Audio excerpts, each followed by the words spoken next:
Hello everyone, আসসালামু আলাইকুম। আশা করি সবাই ভালো আছেন। আলহামদুলিল্লাহ আমিও ভালো আছি। আবারও চলে আসলাম আপনাদেরকে সাথে নিয়ে জয়দেবপুর রাষ্ট্রিক লাউঞ্জে। জয়দেবপুরে আসছিলাম, হঠাৎই ঝাল টাইপের কিছু একটা খাইতে ইচ্ছা করতেছিল, তাই ভাবলাম যে রাষ্ট্রিকে চলে যাই, রাষ্ট্রিক থেকে কিছু একটা খেয়ে আসি। এই তো যেই কথা সেই কাজ, চলে আসলাম রাষ্ট্রিক লাউঞ্জে। এই রেস্টুরেন্টের ম্যাক্সিমাম খাবারগুলোই আমার কাছে অনেক বেশি ভালো লাগে। শুধু আমার কাছে না, জয়দেবপুরে 85% পিপুলের ফার্স্ট চয়েস হচ্ছে এই রাষ্ট্রিক লাউঞ্জ। আর এই রেস্টুরেন্টের খাবারও যেমন ভালো এবং কি অনেক মানসম্মত খাবার, তেমনই ভাবে এই রেস্টুরেন্টের ভেতরে পরিবেশটা অনেক সুন্দর। এই রেস্টুরেন্টের ভিতরে ইন্টেরিয়র ডিজাইন এবং ডেকোরেশনটা পুরাই অস্থির, আমার কাছে অনেক বেশি ভালো লাগে। তো যেহেতু ঝাল টাইপের কিছু খাওয়ার জন্য আসি, তাই আর কি এখানে আইসে দেন এক বুক সাহস নিয়ে নাগা উইংস অর্ডার করলাম। এই তো অর্ডার করে 10 থেকে 15 মিনিট বসার পরে ওনারা নাগা উইংসটা রেডি করে মাত্রই দিয়ে গেল। আর এখানে নাগা উইংস গুলোর কালারটা কেমন জানি সাদাটে সাদাটে লাগতেছে, তার কারণ হচ্ছে নাগা সসের পরিমাণ 10% দেওয়া হয়েছে, যার কারণে আর কি উইংস গুলোর কালার একটু সাদাটে সাদাটে লাগতেছে। আমি আসলে তেমন একটা ঝাল খাইতে পারি না, তো ঝাল আর কি খাইতে ইচ্ছা করতেছিল, তাই আর কি আজকে এখানে আসা আর নাগা উইংস অর্ডার করা। তো অর্ডার করার সময় আর কি ওনাদেরকে বইলা দিছিলাম যেন 10% নাগা সস দেওয়া হয়। বেশি আবার নাগা সস দিলে তখন তো আবার খাইতেই পারবো না, তাই আর কি অর্ডার করার সময় 10% দিতে বলছিলাম। তো এখন এইটাই খাইয়ে দেখি যে 10%টাই খাইতে পারি কিনা। তো এই তো খাইতেছিলাম, বাট প্রপারলি যে নাগার যে স্পাইসি যে ঝালটা, সেটা কিন্তু এখনো ফিল করতেছিলাম না। বাট ভালোই লাগতেছিল, খাইতে কিন্তু অনেক মজা ছিল।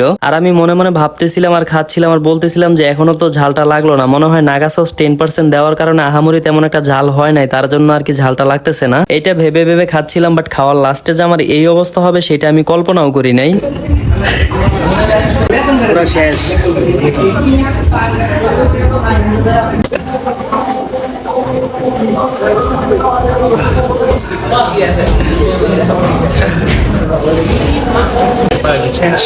একে তো আমি অল টোটালি ঝালই খাইতে পারি না, তার উপর দিয়ে আমি নাগা সস দেওয়া নাগা উইংস খাইলাম। তো এটা খাইয়া তো আমার অবস্থা পুরাই খারাপ হয়ে গেছে। আর কয়টা যে কোল্ড ড্রিঙ্কস খাইলাম সেটা আমি নিজেও জানি না, বাট আমার ঝালই কমতেছিল না। এদিক দিয়ে ঝালে এমন অবস্থা হয়ে গেছিল যে একের পর এক কোল্ড ড্রিঙ্কস নিতেছিলাম আর খাইতেছিলাম। তো আরেকবার কোল্ড ড্রিঙ্কস নিতে গিয়ে পুরাই ফালাই দিয়ে শৈল ভিজাই ফেলছিলাম। তো ওই ফুটেজটা আর কি নেওয়া হয় নাই, তাই আর কি আপনাদের সাথে শেয়ার করতে পারলাম না। যাই হোক, আজকের এই ভিডিওটা আর বেশি বড় করবো না, এখানেই শেষ করে দিব। তো দেখা হবে অন্য কোনো ভিডিওতে। সেই পর্যন্ত সবাই ভালো থাকবেন। আল্লাহ হাফেজ, আসসালামু আলাইকুম।